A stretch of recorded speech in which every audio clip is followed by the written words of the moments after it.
तो अरविंद केजरीवाल के इस्तीफे के बाद दिल्ली को नया मुख्यमंत्री मिल गया है। आतिशी ने दिल्ली के मुख्यमंत्री के पद की शपथ ली और दिल्ली के मुख्यमंत्री की कुर्सी पर बैठने वाली आम आदमी पार्टी की आतिशी बीजेपी की सुषमा स्वराज और कांग्रेस की शीला दीक्षित के बाद तीसरी महिला नेता है। अरविंद केजरीवाल के इस्तीफे से पहले आम आदमी पार्टी की विधायक दल की बैठक में आतिशी को नया नेता चुना गया और आतिशी ने आम आदमी पार्टी में कई महत्वपूर्ण जिम्मेदारियां भी निभाई हैं। वो 2013 में चुनावी डेब्यू करने वाली आम आदमी पार्टी का पहला मैनिफेस्टो तैयार करने वाली घोषणा पत्र मसौदा समिति की भी सदस्य रही और शुरुआती दिनों में पार्टी की नीतियों को आकार देने में अहम भूमिका निभाई।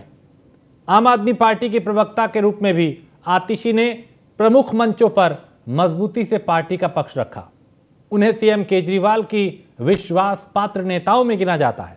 वो मनीष सिसोदिया की भी करीबी मानी जाती है। आतिशी ने जुलाई 2015 से अप्रैल 2018 तक शिक्षा विभाग में मनीष सिसोदिया की सलाहकार के रूप में काम किया। वो 2015 के खंडवा जल सत्याग्रह में शामिल रहे, कानूनी लड़ाई भी लड़ी। 2020 के गोवा चुनाव में आम आदमी पार्टी ने उन्हें राज्य के प्रभारी की जिम्मेदारी भी सौंपी थी, जहां पार्टी 2 सीटें जीतने में कामयाब रही। अब दिल्ली के सीएम के साथ साथ आम आदमी पार्टी के भविष्य का भी आतिशी के कंधों पर दारोमदार होगा।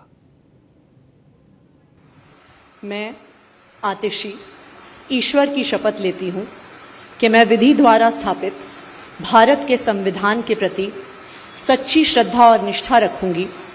मैं भारत की प्रभुता और अखंडता अक्षुण्ण रखूंगी। मैं मुख्यमंत्री के रूप में अपने कर्तव्यों का श्रद्धापूर्वक और शुद्ध अंतःकरण से निर्वहन करूंगी तथा मैं भय या पक्षपात, अनुराग या द्वेष के बिना सभी प्रकार के लोगों के प्रति संविधान और विधि के अनुसार न्याय करूंगी। मैं आतिशी। तो आतिशी ने आज सीएम पद की शपथ ली और अब नई जिम्मेदारी उनके कंधों पे। दिल्ली की आम आदमी पार्टी के भविष्य का दारोमदार भी उनके कंधों पे है। अरविंद केजरीवाल के इस्तीफे के बाद उनके नाम पे सहमति बनी, विधायक दल की बैठक में उनके नाम पे मोहर लगी और आज उन्होंने सीएम पद की शपथ ली। तो दिल्ली के सीएम का ताज अब आतिशी के सिर सज चुका है और एक नई पारी का आगाज उन्होंने कर दिया है।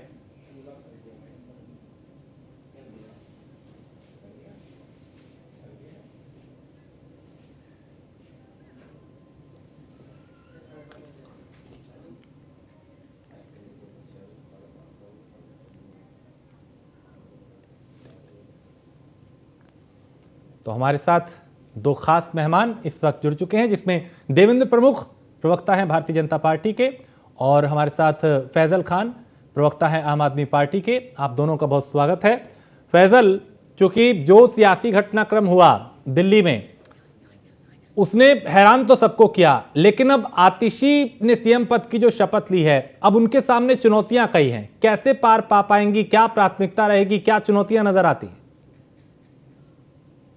देखिए, ये चुनौतियां कोई नई नहीं है। जब से आम आदमी पार्टी वजूद में आई है तब से लगातार आम आदमी पार्टी के सामने बड़ी बड़ी चुनौतियां आई, लेकिन उन सारी चुनौतियों को पार करते हुए आम आदमी पार्टी ने गुड गवर्नेंस का मॉडल दिल्ली के अंदर पेश किया और जिसके बाद वो मॉडल निकलकर पंजाब पहुंचा। ये बहुत बड़ी बात है कि आम आदमी पार्टी जैसी एक छोटी सी पार्टी, मात्र 8-10 साल पुरानी पार्टी, जिसकी आज 2 राज्यों के अंदर सरकार है, और वो सरकार इसलिए है कि अब तक के इतिहास में, भारतीय राजनीति के इतिहास में, आजादी के बाद से आज तक किसी भी पॉलिटिकल पार्टी ने अवाम के हक में वो काम नहीं किए जो आम आदमी पार्टी ने 10 साल के अंदर करके दिखाए। आम आदमी पार्टी ने गरीबों के हक में बिजली फ्री की, शिक्षा का एक शानदार मॉडल पेश करके दिखाया, हॉस्पिटल्स की सुविधाएं शानदार करके दिखाई, मोहल्ला क्लिनिक खोलकर दिखाए, बुजुर्गों को तीर्थ यात्रा पर भेजा बिल्कुल फ्री, महिलाओं के लिए बसें फ्री। तो ये हर गरीब इंसान के दिल को टच करने वाली चीजें हैं। हाँ। और हर स्टेट की सरकार से वहां की आवाम इन मूलभूत सुविधाओं की उम्मीद करती है, लेकिन दूसरी पॉलिटिकल पार्टियों और आम आदमी पार्टी में ये फर्क है कि वो सिर्फ चुनाव के बीच में वादा करते हैं, जुमलेबाजी करते हैं, और आम आदमी पार्टी उसको ग्राउंड पर उतारकर एक मॉडल पेश करके पूरे हिंदुस्तान के सामने रखती है। इसीलिए बार बार दिल्ली के लोग आम आदमी पार्टी पर विश्वास जताते हैं। और आज जो चुनौतियां आम आदमी पार्टी ने स्वीकारी हैं, उसके बाद सीएम साहब का इस्तीफा हुआ, अरविंद केजरीवाल साहब का, आज नई मुख्यमंत्री दिल्ली को मिली है। मैं तमाम उन मंत्रिमंडल के साथियों को बधाई देता हूं और ये उम्मीद करता हूं कि आम आदमी पार्टी जिस तरीके से दिल्ली में काम कर रही थी, उससे ज्यादा अच्छे तरीके से आम आदमी पार्टी आगे काम करेगी। ठीक है देवेंद्र प्रमुख, अरविंद केजरीवाल ने फंसा दिया आपको चक्रव्यूह में कि अब सोचने पे मजबूर है पार्टी के भाई अब करे तो करे क्या, मतलब इस्तीफा दे दिया, ये शायद आप लोगों ने कल्पना नहीं की थी। उसके बाद फिर आतिशी को सीएम बना दिया, महिला चेहरा, संदेश, एक तीर से कई निशाने लगाने का। राजेश सर, सबसे पहले तो मैं ये क्लियर करूंगा कि अरविंद केजरीवाल जी अगर इस्तीफा देते तो जिस दिन जेल गए थे उसी दिन दे देते अगर ईमानदारी की बात होती तो, लेकिन उन्होंने पूरा प्रयास करा और लास्ट में माननीय सुप्रीम कोर्ट के जब दिशा निर्देश आए और जब गाइडलाइंस तय की गई तो उनके अनुसार जब उनके हाथ ही काट दिए गए हैं पूरी तरह से, एक सिग्नेचर के मतलब का भी उनको नहीं छोड़ा, तो मजबूरी हो गई। वो इस्तीफा नहीं हुआ, मजबूरी हो गई, उनको जो है सीट छोड़नी पड़ी। और आज जिस तरह से जो है ये आतिशी, एक चलो युवा चेहरा, नया चेहरा, भाई बधाई देते हैं, दिल्ली की मुख्यमंत्री बनी है, लेकिन चुनौती जो है वो बढ़ गई है, काफी बढ़ गई है, क्योंकि अब तक जो झूठ और तूफान की आपकी राजनीति थी वो लोगों की समझ आ गई है कि आपका सारा कैबिनेट जो है जेल क्यों गया था, कितने घोटाले आप लोगों ने किए, मोहल्ला क्लिनिकों में कुत्ते रोते हैं और एक बारिश हो जाए ना तो दिल्ली में अगर निकल नहीं सकते। आप फ्री की बात कर रहे हैं, टैक्स पेड लोगों की ये हालत है दिल्ली में कि अपने प्रतिष्ठान दुकानों पर बैठने की स्थिति नहीं है दिल्ली की। दिल्ली के बराबर में नोएडा और हरियाणा के कुछ शहरों से तुलना कर दीजिए, लोगों को शर्म आती है दिल्ली में कैसे रहा जाएगा। आपने दिल्ली को जो है जंगल राज बना दिया, कानून व्यवस्था से लेकर जो सुरक्षा लोगों की, जो बिजली पानी और सड़कों की हालत है दिल्ली की, उससे बढ़िया गांव देहात का आज का रास्ता, आज की व्यवस्थाएं, आज की सुरक्षाएं, तो दिल्ली जो है उसकी एक बड़ी चुनौती है। आतिशी जी क्या करेंगी ये तो समय बताएगा, लेकिन मैं ये कहता हूं कि एक भ्रष्टाचार का इतिहास जो है एक पन्ना बंद हुआ है, दूसरा पन्ना कब तक चलता है ये तय करेगा। और आम आदमी पार्टी जो है अभी शुरुआत है, आप देखिए अभी बहुत जल्दी क्या डिसीजन होने वाला है, आप देखिए राजेश जी, आपके सामने आएगा। ठीक है फैजल, आपका रिएक्शन इस पे। देखिए, मैंने आपको साफ तौर पे बताया कि आम आदमी पार्टी वो पार्टी है जिसने भारतीय राजनीति का इतिहास बदल कर रख दिया है। आज लोग जाकर बिजली फ्री के नाम पर वोट मांगते हैं, आज लोग जाकर एजुकेशन के नाम पर चर्चा करते हैं, आज लोग हॉस्पिटल के बारे में चर्चा करते हैं। और इससे पहले एक भी हॉस्पिटल ऐसी राजेश सर अगर दिल्ली में हो, अगर कहीं बिजली की व्यवस्था पूर्ण हो, तो मुझे कोई भी एक हमारे साथी बता दें कि दिल्ली का एक रास्ता ऐसा है कि आप दिल्ली से जहां से निकल सकते हैं आराम से, या मोहल्ला क्लिनिक की स्थिति जाकर, या कॉलेज की स्थिति, स्कूलों की बात कर रहे हैं आप, स्कूलों में ट्रिपल की बात कर रहा हूँ, डबल तो छोड़िए, बच्चों को एडमिशन तक नहीं है, कमरे नहीं है स्कूलों में, कॉलेजों की हालत क्या है आपको पता है दिल्ली की स्थिति। अब कैसे आप हॉस्पिटल्स की बात कर रहे हैं, आप पेशेंट की क्या हालत है दिल्ली में एक बार देखिए जरा। आप फ्री जरूर करते हैं लेकिन वो बिल जो है ना, आप कहीं तो फ्री रहे हैं, आप देखिए बिजली के बिलों की हालत क्या, पानी के बिलों की क्या है, आप टैक्स पेड की, आप सिर्फ जो है दिल्ली की स्थिति ये करा दिए कि दिल्ली दब चुकी है कर्ज में। आपकी मजबूरी आप लोगों की कि दिल्ली में आप कुछ नहीं कर पा रहे सिवाय झूठ के, तूफान के, और भारतीय जनता पार्टी को इंगित करते हैं, बार बार कहते हैं कि भाई हमको रोकते हैं, काम नहीं करने देते। मैं ये कहता हूं कि भ्रष्टाचार की दिल्ली के सिवा कुछ नहीं बचा देते, ये सत्यता है। फैजल, आप एक भी चीज क्लियर नहीं कर सकते। देखिए, ये तो या तो शायद दिल्ली कभी गए नहीं या ये न्यूज नहीं देखते हैं, ये बिल्कुल ऐसा लग रहा है जैसे कहीं किसी और मुल्क से आए और इनको दिल्ली के बारे में पता ही नहीं है। जिस के शिक्षा मॉडल की चर्चा अमेरिकी राष्ट्रपति की पत्नी कर रही हो और वो दिल्ली का सरकारी स्कूल देखना चाहती हो, उसके बारे में ये कह रहे हैं कि दिल्ली में कोई स्कूल अच्छा नहीं किया। जिसकी चर्चा विदेशों के लोग आके कर रहे हैं मोहल्ला क्लिनिक की, उसके बारे में कह रहे हैं कि साहब वहां पे कुछ फ्री नहीं मिलता है। आप बिल्कुल अजीब बात कर रहे हैं। फैजल साहब, दिल्ली की पूर्वी दिल्ली की तरफ एक नजर मार लीजिए। आपको कुछ आप मालूम ही नहीं है। सीलमपुर से लेकर आपके कितने वेलकम से मंत्रियों लेकर ने- ईस्ट सागरा से कितने लेकर मंत्रियों ने वेस्ट जाकर श्रावण नगर तक विजिट लेकर किया, यमुना बिहार पत्रकारों के तक साथ लेकर गए, दिल्ली कैमरे की लेकर गए, कहीं भी आप चर्चा लेकिन कर कहीं लीजिए। पर एक मैं कोना आपको भी एक दिल्ली के क्लियर कर सरकारी देता स्कूल हूँ को खराब कि नहीं दिल्ली दिखा की पाए। गली गली से वाकिफ करा दूंगा आपको। मैं बता रहा हूँ, वेस्ट आप अरे आप सीलमपुर क्या से करिए, करेंगे? सागरा आपके से कई सारे करिए, मंत्री वेस्ट कैमरे श्रावण लेकर नगर गए से हैं। कीजिए, यमुना दिल्ली बिहार के से कोने कीजिए, कोने में भजनपुरा गए, से चप्पा कीजिए, चप्पा छाना है, वजीराबाद से कीजिए, लेकिन उसके दिल्ली की बावजूद किस आपको कॉलोनी की एक कहाँ कभी की दिल्ली के अंदर जानकारी नहीं आपको मिलती। चाहिए वो मैं दूंगा, हाँ। आपको तथ्य के साथ दूंगा सर। अरे ऐसी बात नहीं है। आप मैं पहले दूर जाके का नहीं हूँ, मणिपुर मैं के दूर अंदर का तो नहीं पहले हूँ, बहुत तथ्य जांच नजदीक का हूँ। लीजिए। शायद आप जानते आपके नहीं पास अगर कि फुर्सत दिल्ली हो की तो गली अपने गली बता मित्रों को सकता लेकर हूँ। के एक एक आइए और चीज बता मणिपुर में दूंगा जाके आपको। जरा पहले झांक कर आइए कि मणिपुर में क्या हो रहा है। पहले आप वहां पे भाई जाके मणिपुर की झांक चर्चा लीजिए। नहीं है। मणिपुर में माननीय प्रधानमंत्री जी ने चर्चा कर ली, सदन में चर्चा करा दी, हाँ, बहुत अच्छी और चर्चा आप करी। लोकसभा में बस जवाब बस दिया बस बस लेकिन सही वहां कह रहे हैं, वॉकआउट कर बहुत जाते बढ़िया, हैं। वाह वाह वाह, आज बड़ी दिल्ली की शानदार चर्चा चर्चा। कर रहे हैं, हम दिल्ली पर चर्चा करिए। मैं आप बता दीजिए ना आप ना, दिल्ली के मणिपुर में कौन से चर्चा एरिया नहीं से? करेंगे आप।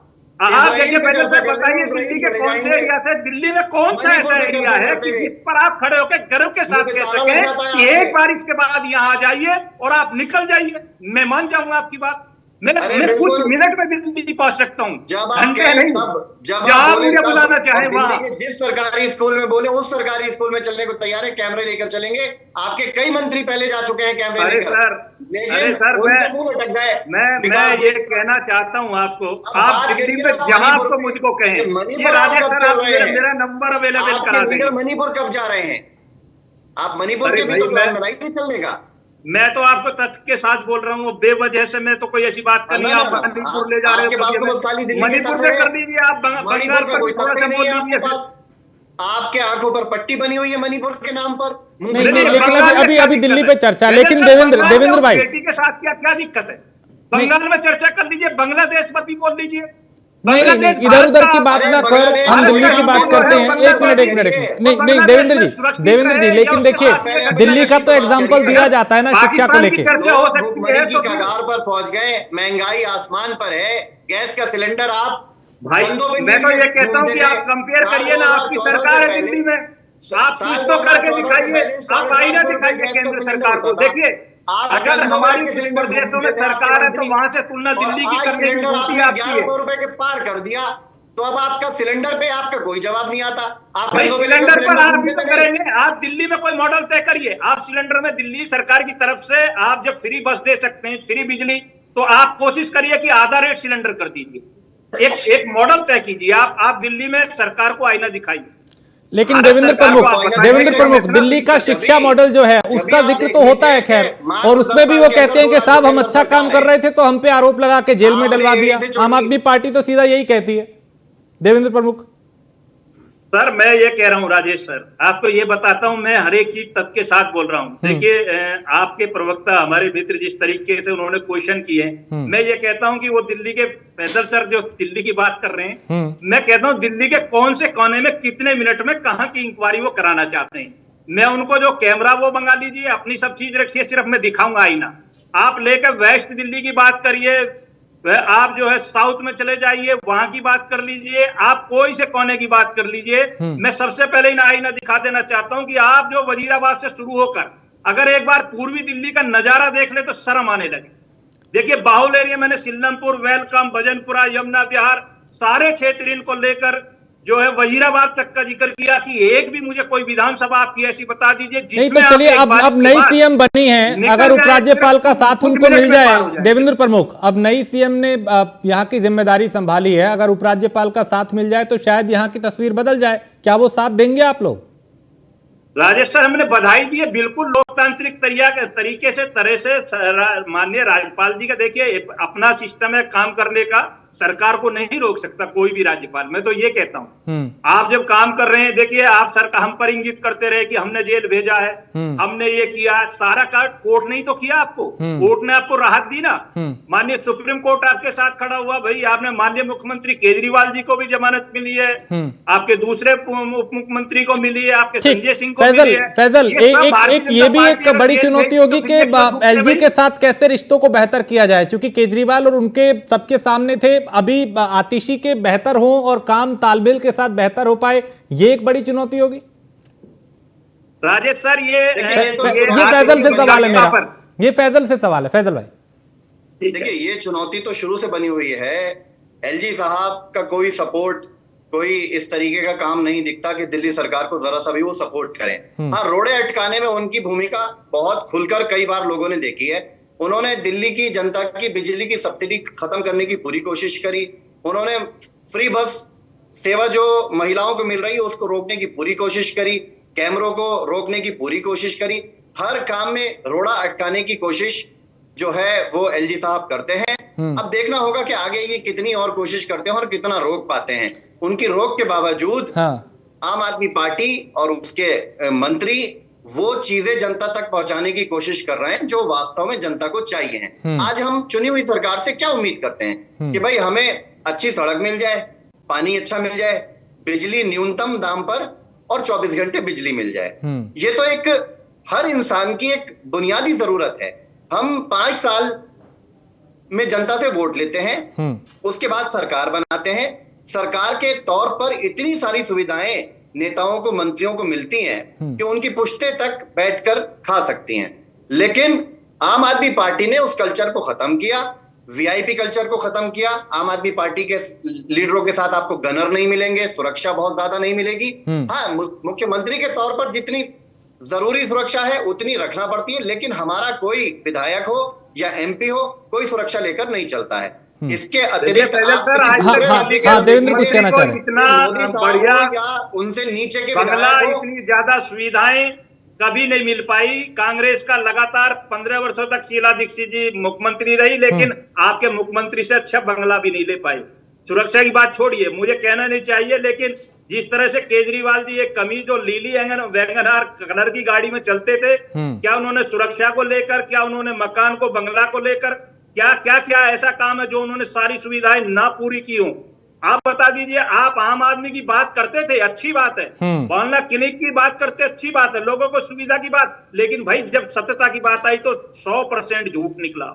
तथ्य के साथ बोल रहा हूं कि एक भी चीज ईमानदारी के साथ, क्या जरूरत थी माननीय केजरीवाल जी को कसम खाने की बच्चों के साथ में? कभी कांग्रेस और सपा जैसी सरकारों के अब वो साथ पीछे की बात हो गई। अब तो नया रास्ता जो समझौता है नहीं करूंगा और मैं। नया विकल्प ऐसी जो है वो स्थिति को सामने आगे है। लेकिन अब आतिशी ने सीएम पद की शपथ ली है। चलिए, आप दोनों का बहुत शुक्रिया, चूंकि अब आने वाले दिनों में भी चर्चाएं कई तरह की होंगी, लेकिन अब दिल्ली की जिम्मेदारी और आम आदमी पार्टी के भविष्य का दारोमदार आतिशी के कंधों पे है। अब वो कितना आगे उसको ले जा पाती हैं, ये अपने आप में बड़ा सवाल है और देखना होगा वो कितना दिल्ली का कायाकल्प कर पाती हैं।